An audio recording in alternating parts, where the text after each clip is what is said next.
My background is in labour economics and exploring issues of inequality in the labour market in relation to both wages, occupational wage differentials and gender wage differentials, and also differential employment outcomes. These are greatest in relation to disability. It was in the early 2000s that I was involved in an ESRC-funded project to measure the individual lifetime loss of earnings associated with disability.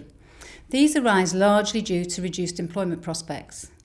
This research had a very practical application and was taken up in the legal world as a method to determine damages for individuals disabled through tortious injury. My interest in disability has deepened, largely a result of this continuing connection with the world of personal injury litigation and employment law, to develop a focus on the organisation of work and, of course, the reorganisation of work in the form of lean production, new management practices, high-performance work systems, etc., and the implications of these for the employment of those who are disabled.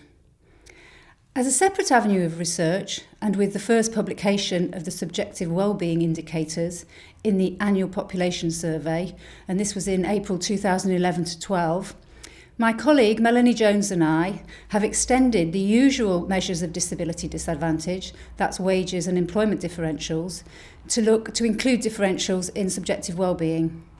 Employment gaps are much larger for the disability than for other protected groups, and so too, as it turns out, are wellbeing gaps. The two, of course, are not unrelated. It is well established that employment is associated with higher levels of subjective wellbeing. Disabled people therefore suffer the double whammy of a negative health impact on wellbeing and a negative employment impact.